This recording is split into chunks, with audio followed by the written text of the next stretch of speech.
أعوذ بالله من الشيطان الرجيم. بسم الله الرحمن الرحيم.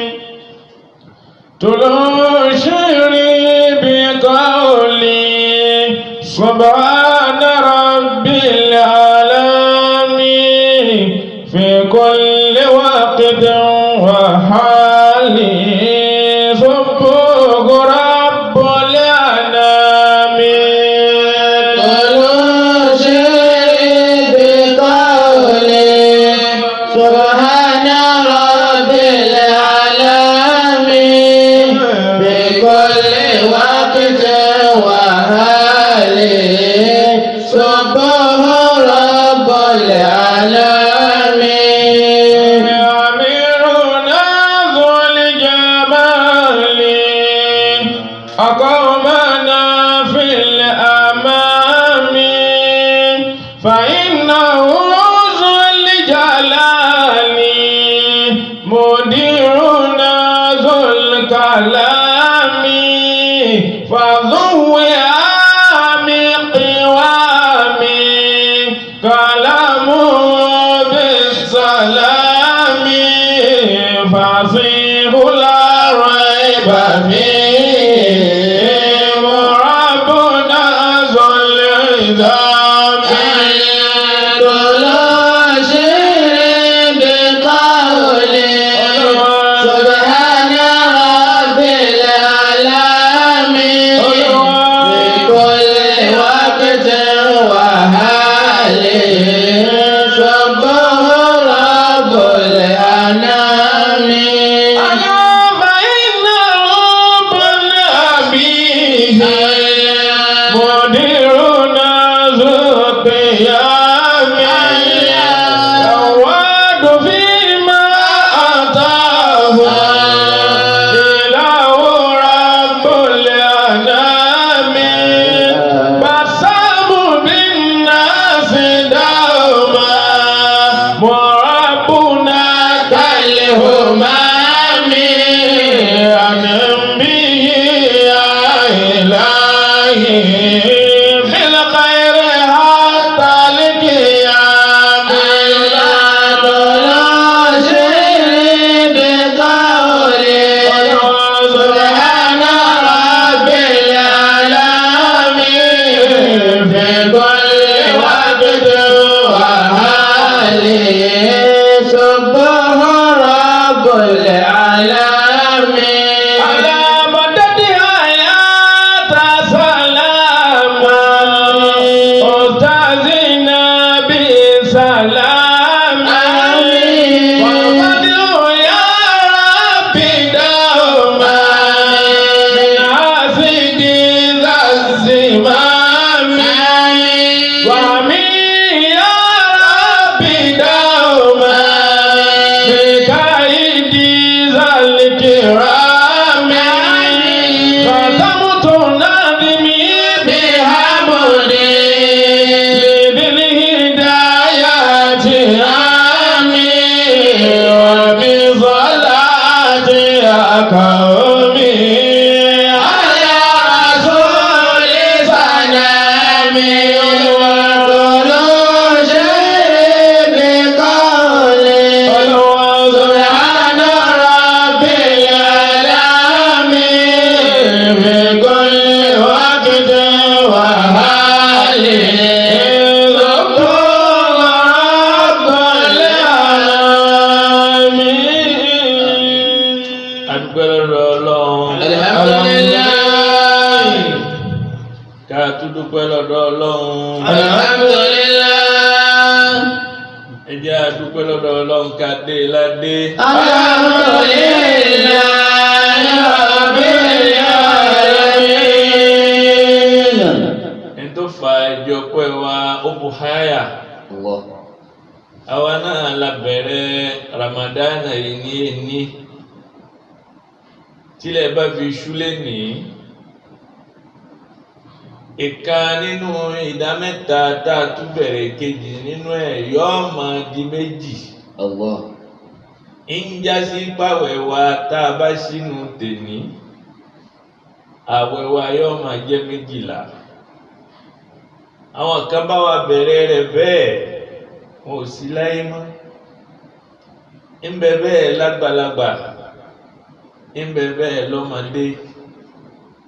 wọn lérí méjì wọn àṣẹ lọ́hùn jù wá lọ àwọn òsì lọ́hùn pípọ̀ jù wọn lọ. àmọ́ bọ́lá ń ṣe tètò bẹ́ẹ̀ báwa nù ní tá a bá wá pẹ́ tá a tí kú tá a bá ń dúpẹ́ fọ́lọ́hun ká lè bá a sin lọ́hùn pẹ́ ló fi ṣẹ́ wà kù.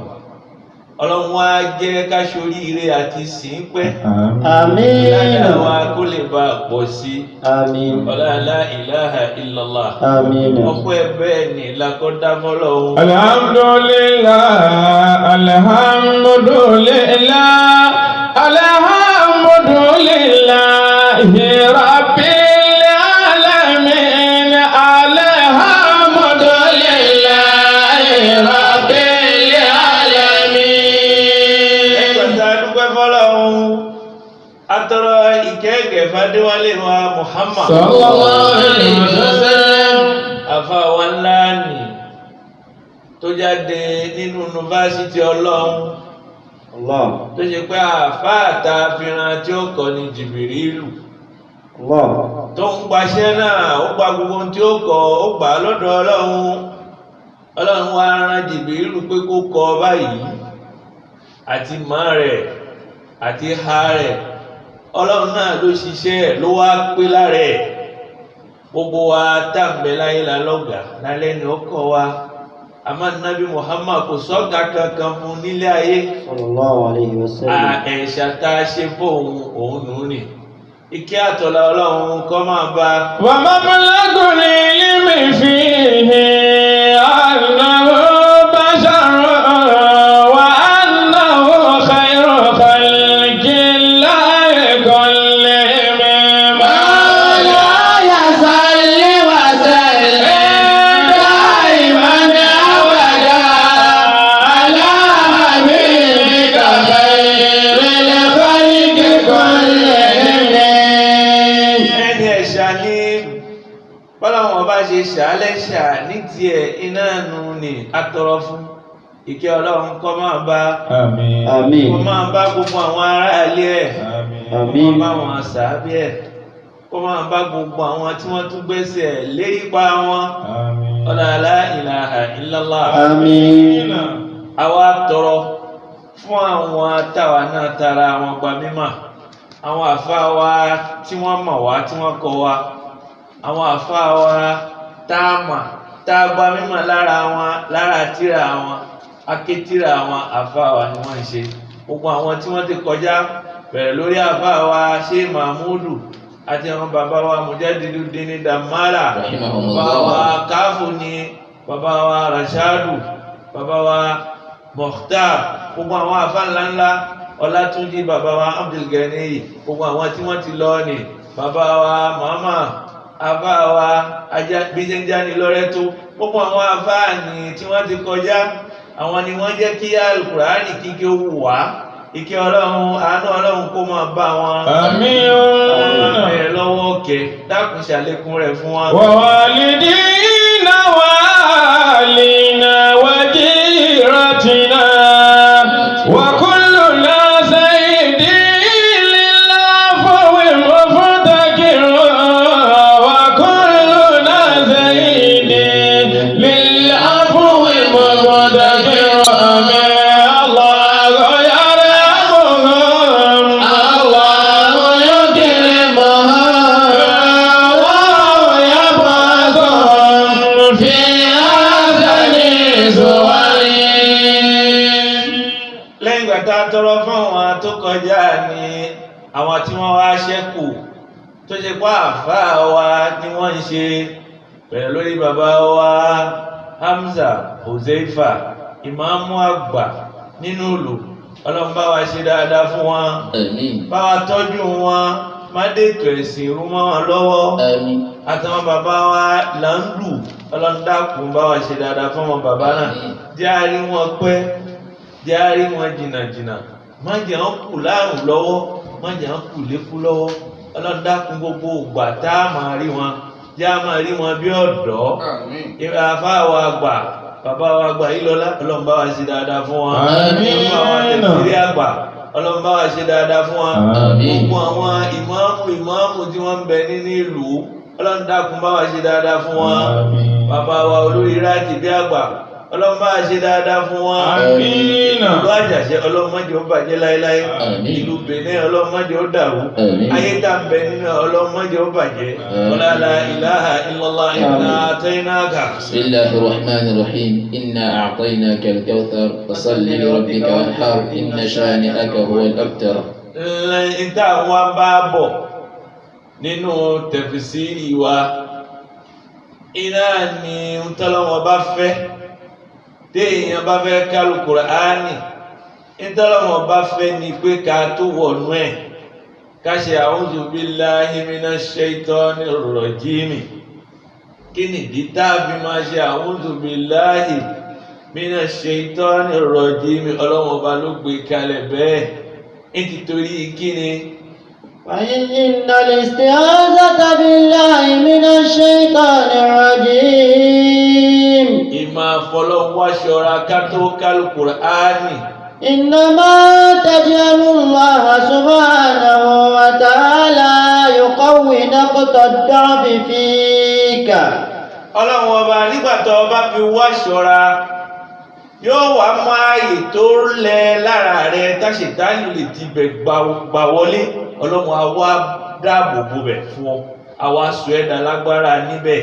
فلا يستطيع الشيطان أن ينفذ إليك وأنت تقرأ القرآن. àṣetánì kò ní lè súnmọ́ kò ní lè fara kí ẹ nígbà tó bá ń kálù Kùránì tó já sí pé kò tó wọnú kíké rẹ̀ ó ti ṣe a'udhu billahi minash shaitonir rajim kò ní lè fara kàn án. ذلك أن عطاء الله في القرآن الكريم يساوي بين جميع الخلق.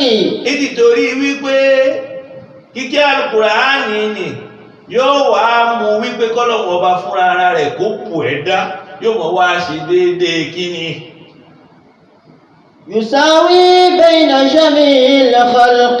yóò ṣe déédéé láàrin gbogbo àwọn ohun tọ́lọ́wọ́ ọba dá gbogbo ẹ̀dá ọlọ́wọ́ ọba ààbò ọlọ́wọ́ ọba yóò wà ńbẹ̀ nǹkan kan ò ní lè súnmọ́ nítorí pé o ti ń ká Al-Kùránì tó ń ké ní kó tó ké ọjà lù lásán ó kọ́kọ́ ṣe a'udhu billahi minash shaitonir rajim. عطاء القرآن متساو ولكن كل إنسان يأخذ على قدر إيمانه.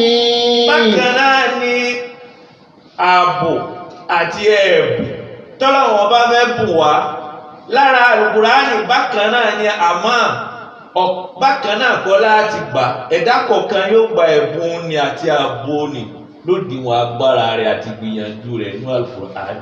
فالقرآن يقرأ والناس تسمع. Al-Kùránì wọn a máa kà á nígbà wọn bá ń kà á gbogbo àwọn tó kù tí ọ máa kà á wọn máa dẹtí sí i.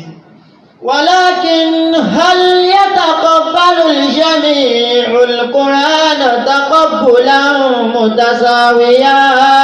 bákan náà tá a bá wá gbọ́ Al-Kùránì ǹjẹ́ bákan náà là ń gbà bákan náà ni gbígbọ́ rẹ̀ bákan náà ní ṣe lápa lára wa ìlápa lára ní iná làáfà wa fẹ́ sọ̀rọ̀ nípa rẹ̀ bó ní ṣe lápa lára wa tá a sì jọ ń gbọ́ kankan náà bákan náà níjọ́ dún sí wa létí àmọ́ kò lápa kan náà lára wa. نقول لا. ẹnìkọ̀ọ̀kan mọ̀ sọ báyìí. فقد قال الله سبحانه وتعالى. kí lọ́lọ́wọ́ bá wí. ومنهم من يستمع إليك حتى إذا خرجوا من عندك قالوا للذين أوتوا العلم ماذا قال آنفا أولئك الذين طبع الله على قلوبهم واتبعوا أهواءهم. àjọjọ́ kò bákan náà lájọ́ ń gbọ́ bákan náà ló ṣe wọ̀ wá létí táwọn bá wá dìde tán wọ́n á tún máa wá béèrè lọ́dọ̀ àwọn tí wọ́n jọ jòkó wípé mọ́dà kọ́ọ̀là ànífà kí ni tó wí lẹ́ẹ̀kan wọ́n sì jẹ́ pé àjọ jòkó mi kan náà ààyè kan náà lájọ jòkó èyí rí tó já sí pé ibi tó jòkó tí wọ́n yìí sọ̀rọ̀ ihun tó nítọ̀ ń gbọ́ ìwọ náà gbọ́ ìwọ ṣe wà ń padà lọ béèrè pé mọ́dà kọ́ọ̀là ànífà. من يستمع إليك حتى إذا خرجوا من عندك قالوا للذين أوتوا العلم ماذا قال آنفا. ó wà ní òkú àmọ́ ara rẹ̀ ló jókòó ọkàn rẹ̀ ò jókòó tẹ Al-Qur'ani. Allah. ìgbọ́ Al-Qur'ani ni ohun tí wọ́n fi ń ké iná ló wù gbọ́. àmọ́ Al-Qur'ani kí ni ó ti ń sọ kí láǹfààní tí ń bẹ lára Al-Qur'ani kò wù gbọ́ ọkàn jókòó ń bẹ ni tó bá wá dìde tán tán bá ní mọ̀lẹ́ akóni àfa ìṣèwádìí tẹ ẹ bá wá bí pé kí làáfà ṣe ọ̀dà àmúṣọ̀rọ̀ ṣá ojú agere èèyàn nù ni Al-Qur'ani ń bá wa sọ̀rọ̀ nípa agere ènìyàn. Ulaika alladhina taba'a Allahu ala qulubihim. ó jòkó ni àmọ́ lọ́wọ́ ọba tábà ó ti fi ẹ̀dídí ó fi sí lọ́kàn kò ní lè jẹ́ kó gbọ́ ọ̀rọ̀ yìí etí òde ló là kalẹ̀ àmọ́ etí inú tí ó jẹ́ kálà yóò rọ̀ tí wọ́n ṣe nípa Al-Qur'ani tí ó jẹ́ kó lè yé etí náà ò sí bẹ̀ mọ́. واتبع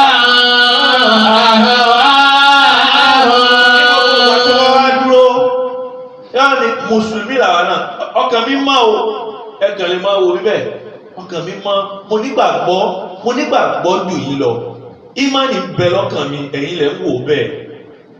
هؤلاء الذين لم يؤثر القرآن فيهم. Al-Qur'ani ò lápá lára ẹ̀ àjọ jókòó bákan náà níbi Al-Qur'ani àmọ́ Al-Qur'ani yìí kò lápá lára rẹ̀ bákan náà pọ̀ láwọn ẹlẹgbẹ́ rẹ̀ tọ̀hún àwọn jókòó pọ̀lú ara wọn wọ́n tún jókòó pọ̀lú ọkàn wọn ẹ̀mí mùmíní ni wọ́n fi ń gbọ́ra Al-Qur'ani òun tiẹ̀ ó jókòó ń bẹ̀ mo ń bẹ lára wọn ni ó kún jọ tí ń bẹ níbẹ̀ ó kún wọn ká lè bá a pọ̀ pípọ̀ tí wọ́n pọ̀ ni ìjókòó tiẹ̀ ló fa sábàbí lèèyàn fi pọ̀ àmọ́ kò jókòó ní tìtorí Ọlọ́run hábùlá ilẹ̀ yìí àwọn tí wọ́n ní.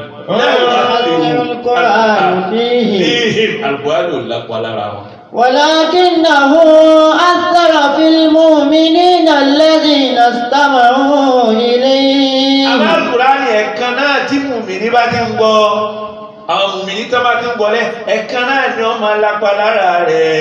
لقوله تعالى. àyà rẹ̀ ó máa já ẹ̀rù ó máa bà á kí ni ìdí tó fi rí bẹ́ẹ̀ Ọlọ́run ọba náà ó ti ròyìn wọn báwo ni ó ṣe máa ṣe. ولو جعلناه قرآنا عربيا لقالوا لولا فصلت آياته أعجمي وعربي قل هو للذين آمنوا هدى وشفاء والذين لا يؤمنون في آذانهم وقر وهو عليهم عمى أولئك ينادون من مكان بعيد. àwọn tí wọ́n jókòó ẹ wo bí wọ́n ṣe rí. ولو جعلناه قرآنا أعجميا. yóò máa sọ pé Al-Qur'ani wo ló àwa bá wa láwọ ja'alnahu قرآنا أعجميا. ọ̀nà mẹ́ta la lè fi kẹ́ àjẹmí ẹ̀ rí i pé alifu kan bẹ́ẹ̀ nínú káfún ní madu àjàmẹ́yì a lè lò ó bẹ́ẹ̀ àbí alifu kejì náà ká tó fún un náà ní hamza kó wá di pé àjàmẹ́yì. لقالوا لولا فصلت آياته أعجمي وعربي. tó bá tún wá wà a lè yọ alifu ni a tún lè yọ kó máa kó hamza ẹyọ kan àjàmẹ́yà. لقالوا لولا فصلت آياته أعجمي وعربي. wọ́n máa wá béèrè pé kì bá da kálùkùránì náà kó wá lédè míì tó yàtọ̀ kó wá ná lédè míì tó yàtọ̀ sí lárúbáwá àbí ká ọgbẹ́ ó dá ó kúkú wá lédè míì kí wọ́n mọ wá tó fún wa lédè lárúbáwá ìbàdà. قل هو للذين آمنوا Ya Muhammad qul lahu sọ fún wọn. هو للذين آمنوا ọ̀rí àkùránì ni tí wọ́n ń ké هدى húdàn òun ni òun lọ̀nà mọ̀ lílẹ̀ dínà Àmánù. húdà ọ̀nà ni tí ó mú wọn kúrò níbo وشفاء yóò mú wọn kúrò ní ọ̀nà ànù lọ́sọ̀nà rẹ̀ ọ̀nà ni àkùránì ni ní ọ̀nà tí wọ́n tọ̀ tí ó gbé wọn kó nú òkùnkùn lọ síbi ìmọ́lẹ̀ kúl àkùránì ni sọ fún wọn ya Muhammad. وللذين آمنوا هدى وشفاء Húdà ọ̀nà àmà ni kìí ṣe ọ̀nà àmà fún gbogbo ẹnikẹ́ni wọ́n ṣe fà ìwòsàn tó ni kò sámòdì tẹ́lẹ̀ ká àlùkùránì fún tí ò ní ṣiṣẹ́. Àmọ́ ọkàn náà gbọ́dọ̀ jẹ́ ọkàn mùmínì. Tọ́kàn rẹ bá ti jẹ́ ọkàn mùmínì tó gbà gbọ́ dáadáa. Àlùkùránì náà kan náà yóò jẹ́ ṣìfà fún ọ pàápàá. ìwòsàn àlùkùránì àmọ́ wọ́n tọ́kàn rẹ bá ń ṣe nǹkan oṣù kò lè ṣiṣẹ́ fún ọ. والذين لا يؤمنون في آذانهم وقر Inú ọkàn àwọn tó wá já sí kí àlùkùránì jẹ́ fún wọn tó gbọ́ láwọn ọba gbọ́. Húdà wa shifaa. Ó gbọ́dọ̀ jẹ́ nǹkan míì náà bẹ́ẹ̀ lómi. Àlùkùránì ń kọ́ bẹ́ẹ̀ lómi. والذين لا يؤمنون في آذانهم وقر وهو عليهم عمى. Al-Qur'ani alladhina la yu'minuna billahi àwọn tí ó gbọ́ lọ́wọ́ bá gbọ́ idha sami'u al-Qur'ana nígbà táwọn eléyìí bá ń gbọ́ al-Qur'ani yóò mọ̀ wá jẹ́ bó ṣe jẹ́ fún wọn tọ̀hún hudan wa shifaa àwọn eléyìí yóò mọ̀ jẹ́ alayhim عليهم عمى yóò mọ̀ ọkàn wọn náà ọkàn wọn náà ọlọ́run ọba ti ní kó le lẹ́yìn ìgbà tó le ni òun ni ó wà á pọ̀ wọn lójú Al-Qur'ani ó dòkùnkùn fún wọn Allah. kò ní jẹ́ kí wọ́n ríran gbogbo ìgbà tó máa ń gbọ́ èyí táwọn tọ̀hún bí ń ríran ọ̀hún àwọn ó di عمى. àwọn òdàfojú. أولئك ينادون من مكان بعيد yunadawna min makanin ba'id ọ̀nà méjì ìmọ̀ kó jẹ́ sí pé gbogbo bá Al-Qur'ani ṣe ń dún sáwọn létí ni yóò máa dàbí ẹni pé ọ̀nà jíjìn láti ń pè wọ́n. ayé Al-Qur'ani la yasilu ilayhi Al-Qur'ani ò ní lè dọ́dọ̀ wọn àbí kó jẹ́ pé tó bá dijọ́ gbé ní al-qiyamah àwọn wọn ni ọ̀nà wọn ó jì sí ìpè ẹni tó gbọ́ Al-Qur'ani láyé ọ̀nà wọn ó jì sí. فالقرآن عطاؤه للجميع Al-Qur'ani ẹ̀bùn rẹ̀ tó gbé wá fún gbogbo ẹnikẹ́ni. ولكن المهم أن يستقبله èyí tó dá gbogbo èèyàn Al-Qur'ani fẹ́ wúlò fún àmúdàká gbà kéèyàn kọ́kọ́ gbà. ولكن المهم من يستقبله ẹni tó fẹ́ wá ẹni tó gbọ́ tó fẹ́ gbà nígbà tó gbọ́ tán tó fẹ́ ṣiṣẹ́ lára rẹ̀ ẹni tẹ́ Al-Qur'ani ó ta sára lára rẹ̀. وكيف يستقبله عندما يتلى عليه báwo ni Al-Qur'ani ó ṣe ṣiṣẹ́ lára rẹ̀ nígbà tí wọ́n bá ń kà á lẹ́gbẹ̀ẹ́ rẹ̀. والله سبحانه وتعالى يريد عندما نقرأ القرآن أن نبعد الشيطان Al-Qur'ani ọlọ́run ọba wa tó ní ìbẹ̀ wípé gbogbo gbàtà bá fẹ́ kà kálẹ̀ àṣetánì kálẹ̀ ìdìnà ká má jẹ́ ó súnmọ́ wa nítorí ìbára ẹni ṣọ̀tá tí ti ń bẹ lára àṣetánì lọ́jọ́ tó ti pẹ́ kálẹ̀ ìdìnà ìṣọ̀tánì ó kù lọ́kàn rẹ̀.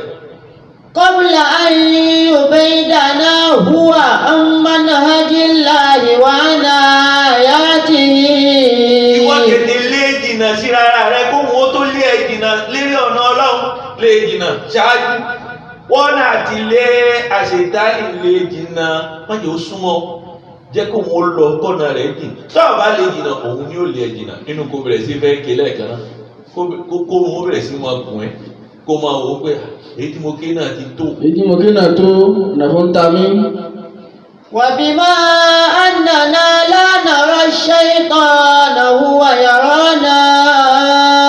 àwọn orí ojú àwa orí àmọ́ òun rí wa, òun tó fẹ́ bá wa ṣọ̀tánì òun rí wa. ولا نعرف أين هو بينما هو يعرف أين نحن. àmọ́ bí ó wà àmọ́ òun sì mọ ibi táwa wà, ó sì mọ ibi tó fẹ́ gbégi dínà fún wa. òyìn ló lè wá ní òyìn lọ bá àṣetánì kì í lọ bá. لقوله تعالى àṣetánì kì í lọ sí bá ibi wọn gbé mutí kì í lọ kì í lọ lé ọtí. kì í lọ lé ọtí. àṣetánì kì í lọ lé ijó. kì í lọ lé ijó. nítorí gbogbo àwọn tó ti wà ń bẹ̀ ni wọ́n ti lọ mẹ́. wọ́n ti dọmọ rẹ̀ àwọn ránṣẹ́ rẹ̀ ní. àwọn ẹ̀mẹ̀wá rẹ̀ ní. ibi tó ń fẹ́ dúró. ibi tó ń fẹ́ dúró. iná ni ọ̀gángan náà ná mọ́sálásí. Allah. tọ́ ọ bá ti fẹ́ wọlé. wọ́n wá dùn gárí kunra wọn. nípa ni yóò bẹ̀rẹ̀ sí wáàsí díẹ̀ ibẹ̀ ni wáàsí ẹ̀ fẹ́ wúlò ibẹ̀ ni ti fẹ́ sọ̀rọ̀. bàbá sọ̀rọ̀ náà ní tíra ni. ó ní kíra kí ní لقوله تعالى ẹ gbọ́dọ̀ Ọlọ́run. يا بني آدم لا يفتننكم الشيطان كما أخرج أبويكم من الجنة. Ọlọ́run ọba tún ní wa níran ó ní ẹ ṣọ́ra ká Ṣẹ̀tánì. يا بني آدم owó ọmọ Ádámà ṣọ́ra ká Ṣẹ̀tánì. لا يفتننكم الشيطان كما أخرج أبويكم من الجنة. Ṣẹ̀tánì ti fìtínà bàbá rẹ̀ àgbà níjọ́ kìíní àná àti ìyá bàbá rẹ̀ ìyá rẹ̀ àgbà níjọ́ kìíní àná. Ṣẹ̀tánì ti dà á láàmú. ينزع عنهما لباسهما ليريهما سوآتهما. wọ́n láṣọ lára ó fàya. gbogbo ohun tí wọ́n ní lára tí wọ́n fi bàṣírí ara wọn Ṣẹ̀tánì fàya. ẹ dákun ṣáàtì Ṣẹ̀tánì lọ́wọ́ ó fi lè yaṣọ wọn. Ṣẹ̀tánì lọ́wọ́ láti lè bọ́ wọn sí hòhò. Ṣẹ̀tánì lọ́wọ́. Ṣẹ̀tánì ní sábà bíi ìbọ́ wọn sí hòhò káwọn náà lè bá àráṣírí ara wọn níbi ìpurọ́ fún wọn. bóò ló ṣe purọ́ náà gbà. bóò la Ṣẹ̀tánì ṣe purọ́ fún bàbá. bóò ló ṣe purọ́ náà gbà. ọ̀nà bológbà wọlé sí wọn. bóò ló ti rìn Ṣẹ̀tánì. إنه يراكم هو وقبيله من حيث لا ترونهم. ibi yóò níbi tẹ́yìn ò tiri ibi tẹ́yìn retí rẹ̀ Ṣẹ̀tánì òun ti lọ dúró dé. إنا جعلنا الشياطين أولياء للذين لا يؤمنون. ẹ má sọ Ṣẹ̀tánì dọ̀rẹ́ yín. للذين لا يؤمنون. ẹnìkọ̀ọ̀kan ló gbọdọ̀ tíra yìí. tá àáfà oníṣọ́ọ̀ṣì nígbà ó bá dìde tí bá ń wípé àáfà oníṣọ́ọ̀ṣì nígbà tó bá dìde tí ń sọ wípé mẹ́ta lọ́kan Ọlọ́run bàbá Ọlọ́run ọmọ Ọlọ́run ẹ̀mí mímọ́ inú iṣẹ́ rẹ̀ ló wà ọ̀nà ẹ̀ ló wà. ọ̀nà rẹ̀ tiẹ̀ ní bẹ́ẹ̀.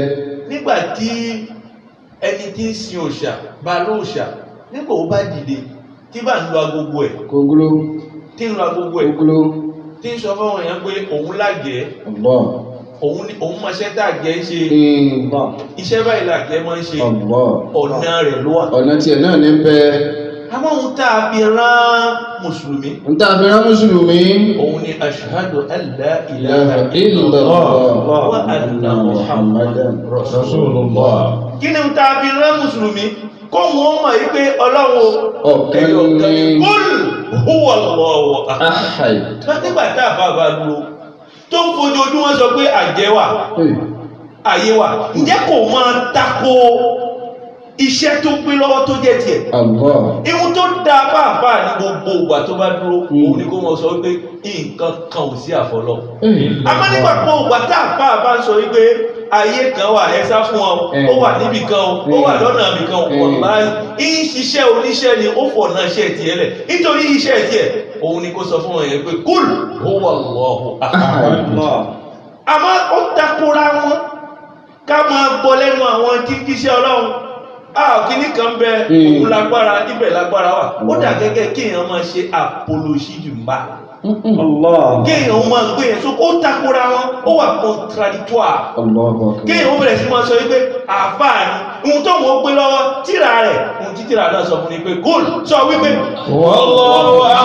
ọba tí ń bẹ láyé ẹyọ ọ̀kan ni alágbára mi ò sí tó dàbí òun nìkan lálágbára nígbà tí rí bá ń fún ẹ ọlọ́run nìkan ni kó máa rántí nígbà tẹ́dọ̀ bá ń lù ẹ òun nìkan ni kó máa rántí tí o bá rí jẹ òun nìkan lọ́lọ́run kò sí nǹkan mi ń bọ̀ wọ́n lọ wá agbára lọ́dọ̀ ẹ lómi òun nìkan ló lágbára lọ́dọ̀. èyí ló ti gbọ́ yẹn èyí ló ti gbọ́ yẹn ọ̀nàlùkùránì ilé tíra pọ̀ lé rẹ ó sì ń pera rẹ láfa sáfà rẹ pé àbúmbẹ láàrin wọn fẹ́ mọ́ èdè ìdíjú total. abẹ́rẹ́ rí nǹkan báyìí ìwù tí ọlọ́run wọn fi rán àbá inú tíra tiẹ̀ tó fẹ́ fi ṣiṣẹ́ ṣe òun ni kúl huwa Allahu ahad ọlọ́run ò gbé méjì ẹyọ kan wípé gbogbo wa ti ń bẹ láyé lájẹ́ ẹyọ kan náà àmọ́ ẹyọ kan tá a jẹ́ ní pé àríwá ẹyọ kan míì àwa pàápọ̀ fi kúnra wọn ẹyọ kan pẹ̀lú ẹyọ kan bá papọ̀ yóò di méjì àmọ́ ọlọ́run ọba ẹyọ kan tiẹ̀ kò sí bòmíì tá a fi kún ẹyọ kan àṣọ ni ọlọ́run ọba kò pé méjì. lánàá àtìní àti lọ́la. kò sì ní jẹ́ bẹ́ẹ̀ láyé. ìmọ̀ dára ẹni láàmú òun ni kéèyàn máa fẹ́ wọ́gbọ́n àbí kéèyàn máa wọ́n náà ti kó àwọn èèyàn jẹ òun ni kéèyàn máa sọ fún èèyàn pé mọ̀ pé agbára kan bẹ́ẹ̀ agbára wo ló lè tayọ lọ agbára wo ló tó tọ́ lọ́wọ́ kò sí ẹ má jẹ́ ká tún sọnù mọ́ lẹ́yìn ìgbà tá a ti mọ̀ òun là Al-Qur'ani sọ. fala budda min an tasta'iza bi quwwatin tastati'u an tuqahhira ash-shaytana wa tudammirahu. ẹ̀rí nígbà tó o bá fẹ́ kí Al-Qur'ani tó o mọ̀ gbé Al-Qur'ani lójú rẹ̀ àṣetánì lójú rẹ̀ ó dàbí ohun tó lágbára agbára àwọn ló lè ju ti àṣetánì lọ òun ní agbára Ọlọ́run lábúdà kò wá sí ọ̀nà ní òsí fún ẹ bí wípé kò wá agbára tó ju ti àṣetánì lọ lọ́dọ̀ tani lọ́dọ̀ ẹni tó ju àṣetánì lọ lọ́dọ̀ ọba tó dá òun ló ṣe pé òun ló dá àṣetánì lọ sọ́dọ̀ rẹ̀ owó kí lágbára tó bá gbẹ́mi lé ó rí pé agbára kan ò ní tayọ agbára tí ń bẹ níwájú rẹ̀. Wallahu subhanahu wa ta'ala. Ọba wa tẹ̀rí ni. Talaba minna an nasta'iza bihi subhanahu. Ó mọ̀ wípé àwọn kankan bẹ tí wọ́n lágbára láyé. Ó wá mọ̀ pé òun lọ alágbára tó ju gbogbo agbára lọ. Ìwà ń bẹ ká fi òun ṣaláàbò ara wa níbi gbogbo agbára. Gbogbo tí wọ́n dẹ́rù bọ̀ mọ̀ wípé Ọlọ́run ọba nìkan tó lọ́jà ni èèyàn kan dẹ́rù bọ̀ padà sọ́dọ̀ Ọlọ́run mọ́ lọ́dọ̀ èèyàn Ọlọ́run ọba rẹ̀ tó o bá fẹ̀mí sí ní bbc tó yáàyè ó rí pé ọmọ ọba Ọlọ́run ẹni tí ń sáré kiri nítorí rẹ̀ lójú rẹ̀ báyìí ni ó ti gbéra rẹ̀ ni ó gbéra rẹ̀ ṣubú. ilé bàbá dọ̀nùgbò tó lọ tó àkókò ti tó tọ́gbà tó tọ́ fọlọ́run. Allah. Li'anna Allaha huwa al-qadiru ala an yahmiyana. Agbára mi ò sí bòmí. Ọlọ́run ọba mọ ohun tó dá. Ó mọ gbogbo ohun tóun fi kó ayé jọ. Ó sì mọ bóun ṣe lè dáàbò bò wá. Ohun tó ọmọ tóun wá agbára ẹ̀gbà bòmí. Ẹni tó sì dá nǹkan náà ń bẹ lẹ́gbẹ̀ẹ́ rẹ̀. A ti sọ̀rọ̀ ajá tí ń gbó ẹ lánàá. Èyí tó ọ̀nà tó rọrùn ní kó palájá. Kó sọ fún pé mo fẹ́ kọjá bá májá rẹ̀ sùn. Ọlọ́run ọba ló ní agbára lérí gbogbo alágbára ayé. Tó o bá pè òun nìkan lágbára àti kó gbogbo alágbára ayé kó sì kó wọn sẹ́gbẹ̀ẹ́ kan kó sì máa rọ́nà tiẹ̀ pa. Huwa alladhi yastati'u an yusfiya qulubana wa nufusana min hamazati shayatin. Ọlọ́run bá lágbára láti fọ gbogbo ọkàn wa kó níbi ìròyìn òun yóò dáàbò bò wá tó bá dáàbò bò wá àlàáfíà àṣetánù ní lágbára láti lò wá àní dirinṣẹ́ èṣù nígbà tí Ọlọ́run ọba fúnra ara rẹ̀ tó bá ti dáàbò bò wá. Fayahsunu istiqbaluna lil-Qur'anil karim. Yóò wá tún wa ṣe níbi àti pàdé Al-Qur'ani àti gbọ́ kó yé wa. Kábẹ̀rẹ̀ sí ni máa lọ, á máa wá lò á rí lò ní lílò dáadáa. لأنه إذا صفيت نفسك لاستقبال القرآن nígbà tó lọ́wọ́ ọba tó bá wá tún wá ṣe níbi àti gbọ́ Al-Qur'ani ìṣẹ̀lẹ̀ kan ṣe nàtíjà kan bẹ̀rẹ̀. فإن آياته الكريمة تمس قلبك ونفسك وتكون لك هدى ونورا. nígbà tẹ́ o bá para tì í tó fara tì í àyà ni yóò wà lọ́kàn yóò mú ẹ lọ́kàn yóò kẹ́ ẹ lára yóò tọ́jú rẹ òun ni ó máa dáàbò bò ẹ yóò gárò rẹ yóò di ọ̀nà mọ̀ àtẹ̀kùn lẹ́jà. هدى ونورا. ó wà ní ìmọ̀lẹ̀ ọlọ́run lọ́wọ́ máa fi wá rìn gbogbo kòtò táwọn èèyàn gbé kalẹ̀ fún ẹ nígbà tó bá fi débẹ̀ bá ọlọ́run ó tàn mọ́lẹ̀ ó kọjá tiẹ̀. ìwọ bá kọjá náà wọ́n bá tún kunu wàhálà pé ẹ sì wò ọlọ́run ló yọ bẹ́ẹ̀ ni nígbà tó já sí pé o ò gbé nǹkan míì sójú ọ̀nà ara rẹ tayọ Allah nìkan ọlọ́run ọba nìkan ni òun ló gbé kalẹ̀ sójú ọ̀nà ara rẹ. Qur'anuna nuzila fi shahrina Ramadan wa huwa al-bayanu kadha burqanu bi Ramadan. Al-Qur'ani wa ṣe Qur'anuna Qur'anu wa yìí. Nuzila fi shahrina Ramadan. Oṣù Ramadana ni wọ́n ti sọ̀ kalẹ̀ iná làbí fẹ́ kó máa kó Al-Qur'ani kó o sì máa ké nínú oṣù náà. Wa huwa al-bayanu kadha. Òun náà kan náà tún ní bàyánù ọ̀nà àmà òun ni ó ṣe bàyánù fún Al-Qur'ani ni. Burqanu bi Ramadan. Òun tún ní Furqanu tí ó jẹ́ kó mọ irọ́ yàtọ̀ sí òótọ́. Mo para lé má wá agbára mi lọ bò mí Al-Qur'ani tó ẹ. Bàbá Mùsùlùmí, Al-Qur'ani tó ẹ. Alájà Al-Qur'ani tó yín alájà. Al-Qur'ani tó ẹ. Àdáwọlé Al-Qur'ani tó mi o. Wallahi gbogbo tó so mókè ilé rẹ̀ ni. Gbogbo ọtọ́ nǹkan wa tó ti dì mókè tó di mẹ́nu ọ̀nà lọ́tú. Wàlá lọ dànù. Dáàkì kúrò láàrin wọn fẹ́ mú ẹdẹ. Dànù wọ́n jẹ́ kán mọ̀ ipò dànù. Má jẹ́ kí wọ́n tiẹ̀ mọ́ gbọ́ ti dànù. Ó rí pé ó bẹ̀rẹ̀ sí ríran ríra. Mú gbálẹ̀ kọ́ gbálẹ̀ dáadáa lé. Mú ọkàn rẹ̀ sí. Al-Qur'ani bẹ́ẹ̀ tún ṣe. Tọ́kàn rẹ̀ ṣe. Ó ra àlàáfíà. Ọ̀rọ̀ àlàáfíà. Má pa nǹkan mi pọ̀ mọ́ bá. Wọ́n sọ Al-Qur'ani di méjì. Ní tó dùn Ọlọ́run ọba jù, òun ni ká máa pa nǹkan mi pọ̀ Ẹni mọ́. tí ń dun ọlọ́wọ́ bá jù ní ká pa nǹkan mí pọ̀mọ́ lọ́hùn. Ká tún máa tẹ̀síwájú díẹ̀díẹ̀. وقد قضى الله سبحانه وتعالى في أمر Ọlọ́run الشيطان bá ó ti gbòfin, ó ti ṣòfin lérí ọ̀rọ̀ àlámọ̀rí àṣetán. فطرده من رحمته Ọlọ́run ọba lè jìnnà nù kẹ́. وجعله رجيما مبعدا. Ó wá sọ́dẹ̀ ní ẹ̀kọ́ ẹni ègbé. Ó sọ́dẹ̀ ní ẹ̀kọ́ ẹni ègbé. Lọ́dọ̀ rẹ̀ inú òbí. Inú kẹ́mà làṣetánì wà lákọ̀ọ́kọ́.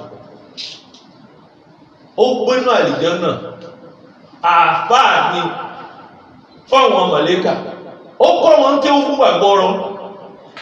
Rí gbogbo ohun tí ó rí ìdí gẹ́gẹ́ bí ìkẹ́ wọ́n wá lè jáde mẹ́. Ẹ̀mí rẹ̀ wà ń sọ fún wípé nǹkan kò fà sábà bí lílé òun jáde tó tayọ ọmọ Ibnu Ádámù. Ohun tó bá wá gbà òun lòun ó fún. Ìwọ wá fẹ́ pera rẹ̀ owó náà gbàgbé ọ̀tá tí àwọn ènìyàn bá bàbá rẹ̀ sí. Ń bọ̀ bá dé má tún jí ọ̀tá mọ́ kó lè bá àlàáfíà. Wọ́n dàákùn mọ́ dínkù. Ṣé gbogbo ọ̀nà. Ṣe gbogbo agbára.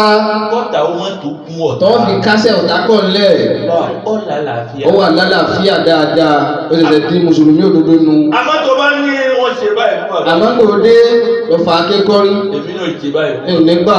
Níjẹ́ ò lẹ́ra yìí lọ. Ndí ò lẹ́ ra yìí lọ, ndí ò lẹ́ parí ẹ̀. Ayé tá a wà náà tí ò tó nǹkan yìí. Ìjà tẹ́ ń jà tẹ́ ẹ̀ bá parẹ́ bọ̀ lẹ́jà míì. Ayé tá a wà náà tó nǹkan. Ayé táwa náà kò tó nǹkan. Tún àníyàn rẹ̀ ṣe. Tó àníyàn rẹ̀ ṣe. Máa gbọ́ra ṣètánì. Máa gbọ́. والشيطان يعرف أن مصيره النار. Àyíkáni ti mọ̀ láti sí láti ìgbà tí wọ́n ti dá láti ìgbà tó ti gbẹ́rù gbọ́n rí ló ti mọ̀ pé àtúbọ̀tán òun inú náà ni. ويعتقد أن آدم هو السبب ó sì wá mọ̀ nínú ọkàn rẹ̀ wípé bàbá ńlá wa ádámà ní sábàbí àtúbọ̀tán òun nínú náà. لأن بداية المعصية nítorí pé ìpìlẹ̀ ẹ̀ṣẹ̀ كانت رفض إبليس طاعة الله. ẹ̀rí ìpìlẹ̀ ẹ̀ṣẹ̀ àṣẹ̀tánì ìpìlẹ̀ ẹ̀ṣẹ̀ rẹ̀ òun ni pé ó gbẹ́rù gbọ́n rí níbi kíni. رفض إبليس طاعة الله. níbi wípé òun ò ní tẹ̀lé àṣẹ Ọlọ́run kí làṣẹ náà. سجود لآدم. níbi wípé wọ́n pàṣẹ wípé kóhun ó sùjádà fádámà. لقوله تعالى mú Ọlọ́run ọba ń sọ̀rọ̀ rẹ̀ lọ. قال ما منعك ألا تسجد إذا أمرتك. Ọlọ́run wá ń sọ fún máàmá náà kàkínú tó tí ò jẹ́ oṣù dáadáa. ألا تسجد إذا أمرتك. ìyá àní ẹ jẹ́ ká yọ ẹ̀kọ́ kan níbi eléyìí. ẹ̀kọ́ alákọ̀ọ́kọ́ òun ni al-hiwar.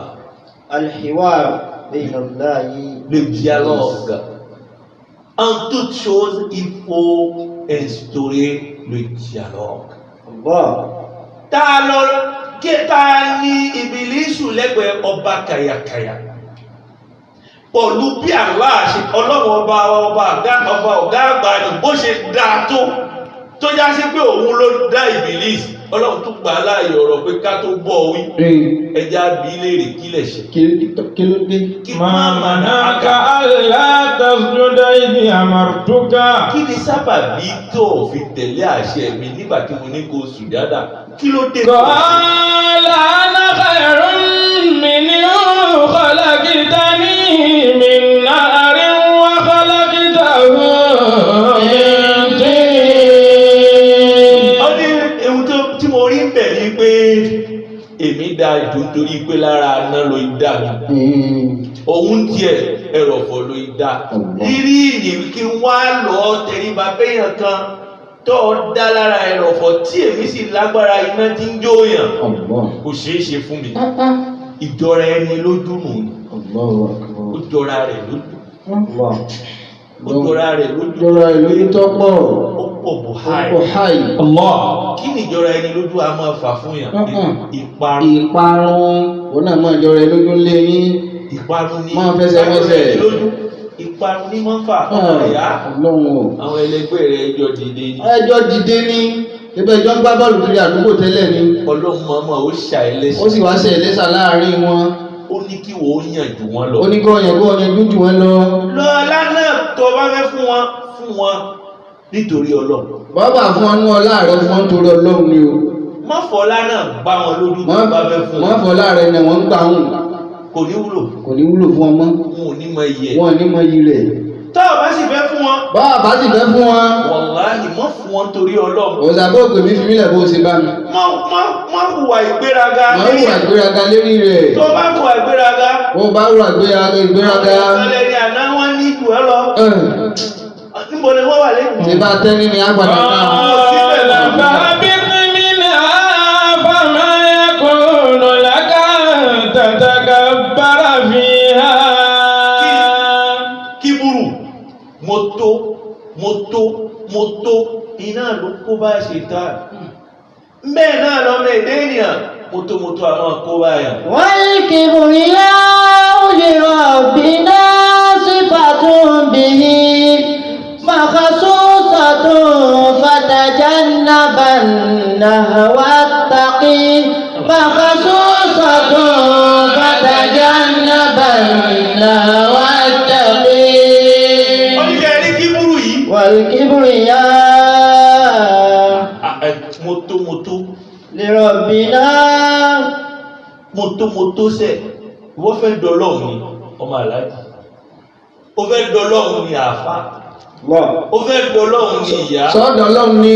a ní agbádá mọ́tò yìí. agbádá táwọn wí yìí. ìrọ́bìnà. tó bá wá ní. لربنا Ọlọ́run nìkan ló ní o. Ọlọ́run ló ní aṣọ agbádá yìí. Ọlọ́run ló ní agbádá mọ́tò lọ́rùn Ọlọ́run náà ló ní. òun ló ní. kí nítorí pé òun ló dá ẹ Ọ̀sàgbẹ́jẹ́ ló mọ́mọ́. dá ayé tó ń bẹ nínú ẹ̀ Ọlọ́run. ọlọ́run ọba lónìí kí burú yìí ṣe mo tó bẹ́ẹ̀ kí lèèyàn kó ṣe tá a lẹ́ni tó lè mú mi ọlọ́run lónìí. Ọlọ́run kò wọ́n. مخصوصة فتجنب النهوى التقي مخصوصة فتجنب النهوى التقي. nǹkan kò sí fún ọ ju pé kò nípa ẹ̀ lọ. Sáà lọ nípa ayọ̀ kó nípa. má bàa wá lọ lo mọ́tòmọ́tò lórí rẹ̀. Allah. tó bá lo mọ́tòmọ́tò lórí rẹ̀ mọ́tòmọ́tò tí a wá dọmọdé ó wá kúnlẹ̀ fẹ́ ni tí ò yẹ kó kúnlẹ̀ fẹ́. Pẹ̀lẹ́ dáàbì. قال فاهبط منها فما يكون لك أن تتكبر فيها. gbogbo pàtó bá ríra rẹ mọ ṣe a'udhu billahi minash shaitani rajim tí ẹ̀mí rẹ bá fẹ́ sọ èdè yẹn ńlá lọ́dọ̀ ara rẹ mọ̀ pé àṣetánì ti wọnú ẹ̀ Allah. sọ fúnra ara rẹ pé Allah. àṣetánì ibi tó. Sayyidina Umar ìkan náà wọ́n sábẹ́ pàdé rẹ̀ lóru Umar wá ru kòkó omi sérí Umar lọ pọn omi ló létí dò ó ru kòkó omi nìsérí rẹ̀ ìwà lọ sábẹ́ ìwà tẹ̀lé Umar pé àbóhùn ṣìyàn mú ìwà lọ ń lọ díẹ̀díẹ̀ títí ó rí pé inú ilé tí Umar ń gbé náà gangan ni Umar ni òun gangan fún rẹ̀ Amirul Mu'minin òun gangan ló rù kòkó omi sérí yìí sábẹ́ ìbá padà lọlé nígbà tí ilẹ̀ ọjọ́ kejì ọmọ sábẹ́ ó wá sọ́dọ̀ Umar ó ní Umar ó tó ẹ̀ wọ́n dojú tàwa mùmínì inú gbogbo àwọn tó yíká rẹ gẹ́gẹ́ bí ọmọọṣẹ́ ìní kí o wá fẹ́ lọ pọn mi kọ́ ọ má lè pe ẹnìkan tó sì dásí pé wọ́n lọ̀gá gbogbo wa kọ́ ọ má rí èèyàn kan tó bẹ̀ níṣẹ́ ẹ̀nì àfárá rẹ èyí tó ṣe irú tí mo rí lánàá ìwọ mo rí lò lọ́pọ̀ mi lóru kòkó mi sérí ara rẹ. Allahu akbar. kí nìdí Umar ní yìí ń bẹ́ ń jòkó ni nínú ilẹ̀ míì mi bá bẹ̀rẹ̀ sí sọ fún mi pé mo ti dọba mo di ọ̀gá mo di Umar láti wá lọ sọ fún pé kò jẹ́ nǹkan kan mo wá bọ́ta pẹ̀lú kòkó mi mo lọ pọn mo wá gbèsè náà kérí náà ó lè bá a mọ̀ pé òun ò dán wọn tí ń wu kòkó mi. قال فاهبط منها فما يكون لك أن تتكبر فيها فاخرج إنك من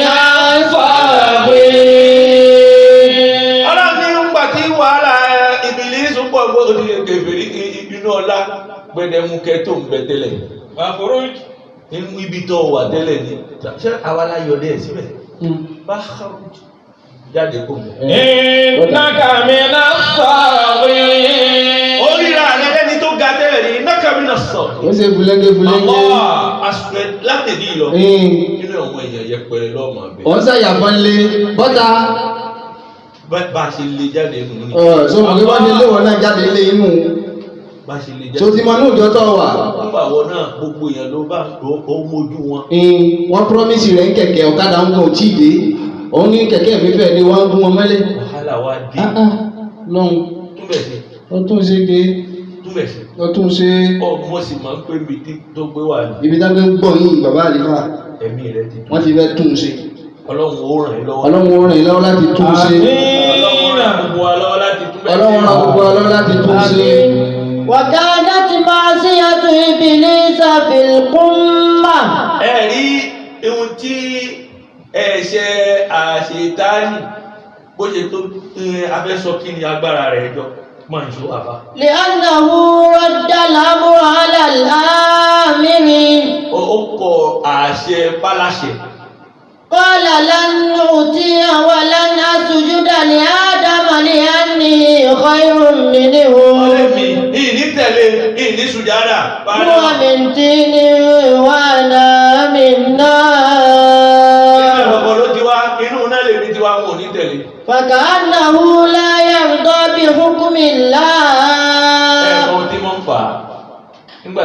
bá kọ̀ láti gba kádàrá tó já sí kó kodoro ló fẹ́ gbà kọ̀ kádàrá ètò ayé ọlọ́run ọba ti tó a máa jura wa lọ ọlọ́run ọba ló tó bẹ́ẹ̀ tọ́lọ́run bá ní kó àbúrò rẹ̀ ó ju ẹ lọ gba kádàrá Allahu akbar. ọlá làáfíà tọ́lọ́run bá ní kó rẹ̀ ó ju ẹ lọ gba kádàrá ọlá làáfíà àmọ́ èèyàn ó kúkú ti ju ẹ lọ náà ó mọ̀ gbà tọ́lọ́run ní kó ju ẹ lọ nígbà tí wọ́n á mú wàhálà dání fìtínà òjò sùn òjò ẹjọ́ rẹ̀ ní lọ́tún èèyàn jọ lórí díẹ̀ ẹjọ́ rẹ̀ ní lósì kí ló ń wá wọ́n wá ń sáyà fún lè.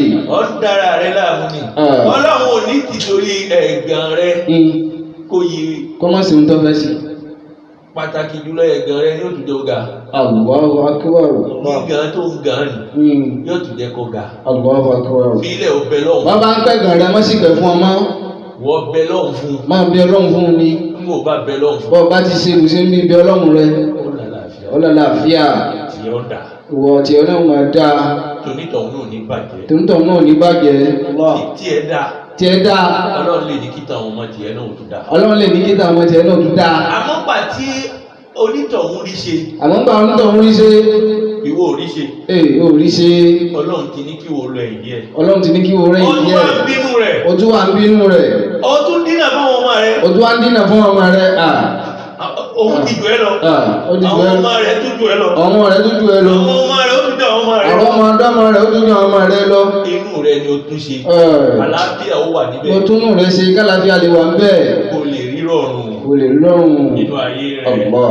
وهذه المعصية جعلت الله تبارك وتعالى يطرد إبليس من رحمته sábàdé eléyìí ọlọ́wọ́n bá lé Ìbílísù ويصفه بأنه رجيم ó wá fún ní sífà ó kàlífì ẹ̀ lẹ́ni tí ẹni ẹ̀kọ́ ẹni ègbé ẹni àtijọ́ gbé alẹ́ jìnnà sí kí àwọ̀ ọlọ́run وبدأ إبليس بغواية آدم عليه السلام sáàni ló wá bẹ̀rẹ̀ ó bẹ̀rẹ̀ ìbára ẹni ṣọ̀tá ìpẹ̀gàn rẹ̀ ìmọ̀ lébù rẹ̀ kiri ńgbà ní àṣetánì wá bẹ̀rẹ̀ pẹ̀lú Ádámù tòun bẹ́ẹ̀ náà. وكان آدم كان يعيش في الجنة inú àlìjánà ni Ádámù ti ń gbé tẹ́lẹ̀. وكان في الجنة ألوف الأشجار èyí mo fẹ́ kájọ dẹ díẹ̀ dáadáa ìṣẹ́jú méjì náà ló. وكان في الجنة ألوف الأشجار ẹ wo inú àlìjánà ẹgbẹẹgbẹ̀rún igi ní bẹ̀rẹ̀ tí gbogbo àwọn igi náà ó ti jẹ́ halali fún Ádámù. تعطي كل الثمرات ọ̀kan wọn lè so àfẹ́ mọ kí ni báwo ni àwọn igi náà wà igi ni wọ́n pè fún wa ẹja túnṣọ̀ ìrí ẹ̀ igi là á sọ igi àwọn igi náà kọ̀ọ̀kan ó lé lẹ́gbẹ̀rún.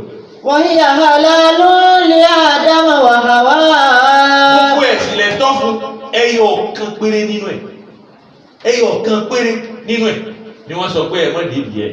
ما عدا شجرة واحدة حرمها الله عليهما ẹyọ kan tí wọ́n ṣe léèwọ̀ ni. وكانت الشجرة هي بداية الخطيئة igi ni wàá jẹ́ sábà bí ẹ̀ṣẹ̀ níbi tí ẹgbẹ̀rún igi wà ẹyọ kan ni ẹyọ kan péré òun ni wọ́n lọ purọ́ fún wọn. فبدأ إبليس يغري آدم وحواء على المعصية nígbà nìyẹn ni igi gbogbo igi tó wà bí tẹ̀ ń jẹ ní dá lóòótọ́ àmọ́ igi tó dáa jù lè tán pọ̀ fún yín pé kẹ́mọ́ lè jẹ. حاول إقناعهما بأن عدم الأكل من هذه الشجرة سيحرمهما من خير كبير. ó ní ẹ̀rí igi ọ̀kan yìí tẹ́ ẹ̀ bá lọ dé díẹ̀ oore pípọ̀ lè fẹ́ pàdánù. ẹ wo gbogbo igi tí ń bẹ nínú ọgbà àdẹ̀ra tá a yọ̀ọ̀dá fún wọn tá a bà ní bẹ́ẹ̀ fún wọn Ìbílísù wà lọ sọ fún wọn pé ṣe rí ẹyọ kan yìí lásán tẹ ẹ fẹ́ nílẹ̀ oore pọ̀ tẹ ẹ fẹ́ pàdánù. فوسوس إليه الشيطان قال يا آدم ẹ̀rí aago ti lọ, aago tí wọ́n fún wa náà ti lọ. Ọ̀la á sọ nípa rẹ̀. قال يا آدم هل أدلك على شجرة الخلد وملك لا يبلى.